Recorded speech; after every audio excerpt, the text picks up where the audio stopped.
What's going on, Washington fans? It is the morning after the pick as the Washington Commanders shock fans with taking Josh Conerly Jr., the offensive tackle out of Oregon at pick 29. It's a pick that a lot of us didn't see coming. Obviously, I was shocked by it as well because of how the board fell. There's a lot to talk about with this pick. I'm going to give you my reaction, like I said, morning after, really breaking it down, going into it a little bit more. I'll have more of a film breakdown coming up next week. I'll have a special guest on to really talk about, Josh Conerly's film and break down some stuff.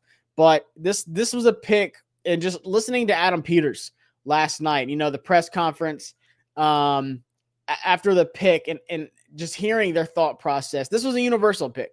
Everyone wanted him. Cliff Kingsbury left him a note saying, pick the tackle from Oregon. Adam Peters said he loved this guy. Josh Harris liked him. Dan Quinn loved him. Everything we talk about, that aligned vision. Everyone's on the same page. This just kept that trend going with that aligned vision. And it's never a bad thing when you can protect Jaden Daniels. There's a lot of talk of, okay, we're going to have Wiley at right tackle competing with Brandon Coleman. We'll see how that turns out. Josh Conerly Jr., in my opinion, is your right tackle. I don't think there's going to be much of a competition. And I'll talk about, his rawness. I'll talk about what he's really good at, what you can expect out of him. And even more so in that video breakdown next week. But I love this pick because it really solidifies positions that we haven't had solidified in a very long time. You are aggressive. You go get Laramie Tunsil, before the draft or during free agency. And that right tackle position, once again, if you can solidify that for years to come, awesome. Brandon Coleman, going to move into guard. That's fine. His upside at guard is much higher than it is at tackle. That's how I've, been feeling about him. Not that I think he was bad at tackle, but I just think you can get the best out of Brandon Coleman at guard. He played guard as well in college. He played everywhere at TCU. So I'm fine with that. And then Wiley, if you have to kick him into right guard until Cosby comes back, awesome. You have a veteran there. But with Josh Conerly Jr., 21 years old, super raw. But being raw doesn't mean you're not good, because the film looks great. The film looks excellent. The thing that stands out to me is his athleticism. You can have an argument that, Josh Conerly Jr. might not have been the best tackle in the draft, and that's fine. I'll let you have that argument. But when you're talking about who's the most athletic tackle in the draft, I have a hard time saying it's not Josh Conerly Jr. And it's not just because of his relative athletic score, but, 6'4.5", 311, 33.5-inch arms, 10.38 hands. So he has the size to play tackle. Now, what about his movement? That's what impressed me the most, to be honest with you. His composite speed score was elite of his grading, with his 40-yard dash at a 5.05 and a 10-yard split of 1.70.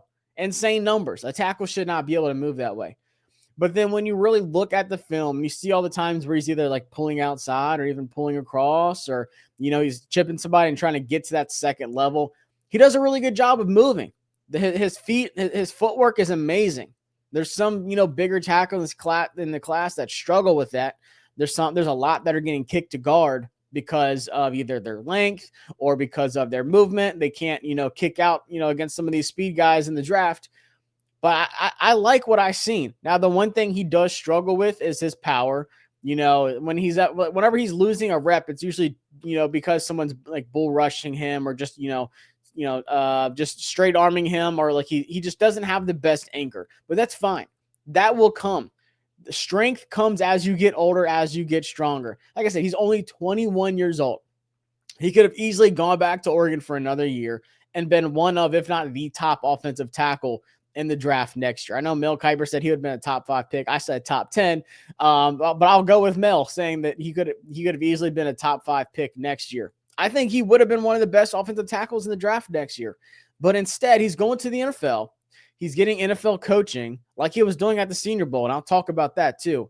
But then he's also learning from Laramie Tunsil. I'm taking that over going back to Oregon for another year, to be honest with you, taking NIL money. He said he was ready for the NFL. He was ready for the NFL. Cool. That's fine with me. He's going to get that NFL coaching. He's going to learn from Laramie Tunsil. That's going to go a long ways. Now, of course, he's going to, like I said, likely move over to right tackle. I'm 80% sure he will. Adam Peters said last night in his press conference, obviously they're not just assigning starter positions, night one of the draft. So he's not going to say with so much, but he did say LT is LT. Laremy Tunsil will be the left tackle for Washington. There's no doubt about that. That's the one position solidified. Everything else is a competition. I think we can go ahead and say Tyler Biadasz will be the center, as I think he's a top 3 center in the NFL, to be honest with you. And it opens up a lot of things. So if your offensive line is Laremy Tunsil, Brandon Coleman at left guard, Tyler Biadasz at center, Andrew Wiley until Sam Cosmi comes back at right guard, and then Josh Conerly Jr. at right tackle. I'm going to be honest with you. That might be the best offensive line we've had since I was very, very little, if not my entire lifetime. That is a major overhaul at a position that Washington has been bleeding from for a long time. Like one of those slow wounds where you're just dying. But then on game day on Sundays, it looks bad, and we're screaming that we need an offensive tackle. But then you take the not sexy pick at 29, and fans are pissed. I don't understand it. Was I shocked? Absolutely. Do I hate it? No. There's a couple picks at 29 I would have hated. Carson Schwessinger, Nick Amanwari. Thank God we didn't go any of those routes. Landon Jackson. I would have hated those picks at 29. But I did not hate this pick at all. Was I surprised? Yes. Do I like the pick? Absolutely. Like I said, I thought he was going to the Texans before Washington even selected. Josh Simmons is another name that people have been talking about. Apparently, he had that season-ending injury as well. Medicals, some people say look good. Some people say it doesn't. But then Jeremy Fowler tweeted out something last night that said Josh Simmons actually has some maturity and character concerns, which I had no idea about. So that could be another reason why he fell to the Chiefs at 32 after they traded with the Eagles. So I'm not surprised at all that they had Josh Conerly Jr. above Josh Simmons. Is Josh Simmons a better tackle? Possibly. We don't know what he's going to look like post-injury. But then also I do know that Josh Conerly Jr. has the best ahead of him, as he's not turning 22 until later in the season in November. So there's still more to come with Josh Conerly Jr. Now, what did I see out of Josh at the Senior Bowl? This is something that's being talked about a lot, and it's bugging the hell out of me. I have to be honest with you. I was right there. I actually recorded the video, and me and Mason, shout out to Mason, were the two guys that really recorded that video of Mike Green, putting that nasty spin move on Josh Conerly Jr., blowing him up in that rep that went viral. PFF is posting it. NFL is posting it. Everyone's posting it. But outside of that one rep, Josh Conerly Jr. was one of, if not the best offensive lineman, not even tackle, lineman at the Senior Bowl. He actually won the award for best offensive lineman on his entire team. I think it was on the national team for that entire week. Practice, game day, everything. Josh Conerly Jr. was the best. Him and Gray Zabel, in my opinion, were the top two, and it was not close. I'd say Belton was third, and then it was like kind of a drop-off after that. But Josh Conerly Jr. had an outstanding week against some of the best, if not the best, pass rushers that are going into the draft. Guys that got drafted high. Shamar Stewart was there. Like I said, obviously Mike Green, who slipped. But a lot of guys, Femi Oladejo, he handled his own so well. But then not even just a practice in February. Let's talk about games. Big-time games, big-time moments. Oregon versus Penn State. Josh Conerly Jr. went toe-to-toe, 12 rounds like a heavyweight boxing fight with the number 3 overall pick, Abdul Carter, the generational pass rusher who I love. I'm a giant Abdul Carter fan. Obviously, someone that covered Penn State. Got to talk to Abdul a couple times. Love Abdul Carter. But Abdul Carter did absolutely nothing in that game. He was absolutely neutralized. 0 tackles, 0 sacks, and even more impressive, 0 pressures allowed against Josh Conerly Jr. with Abdul Carter. So that's a matchup he'll see twice a year, unless Abdul Carter says that he wants to go against Laremy Tunsil and they decide to line him up on that side. But we'll see. But still, you've had that competition already. You've seen how that unfolded. Josh Conerly Jr. held his own. He was able to get out fast. Abdul Carter being that speed guy that just has that insane first step, insane twitch. He's a problem for tackles because he gets out so fast. He gets behind them. They can't recover at that point. But Josh Conerly Jr. has the movement to do so. But then also, if he's at that right tackle spot, like which I said he should be, he is in front of Jaden Daniels. Jaden Daniels' vision is going to be right there with Josh Conerly Jr. So we can see everything that's going on. Laremy Tunsil is protecting Jaden Daniels' blind side. He doesn't have to worry about that. Laremy Tunsil, LT's got that side. That's fine.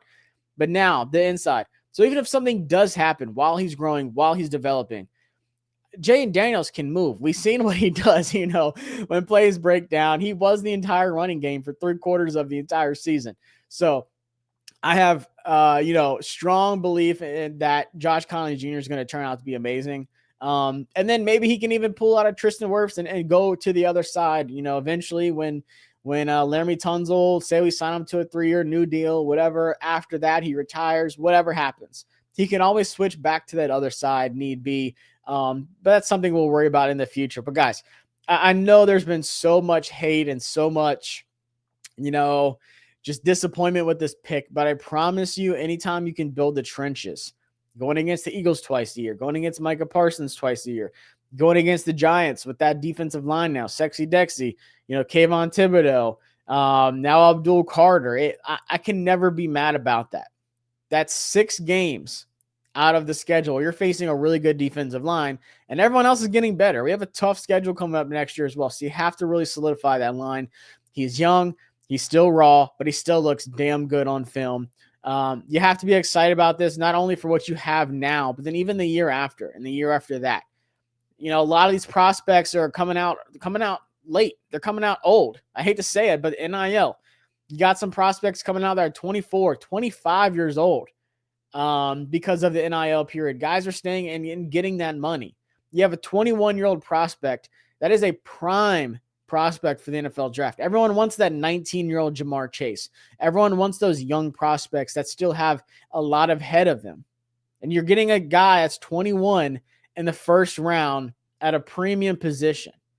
So if you're mad about this pick, I get it. We could have had something, flashier or sexy. You could have had a Mustang. But we got a really good Ford Raptor. Okay. We've got someone that's got size, power, but he's got speed to him. I think that power will increase. And like I said, he's going to learn from Laremy Tunsil. He's going to get some NFL coaching. He's going to be in the weight room, those new weight rooms we got. And he's going to get that strength. He's going to get that anchor up. But the movement and just the fluidity, it's something it's much harder to teach than just getting bigger, getting stronger.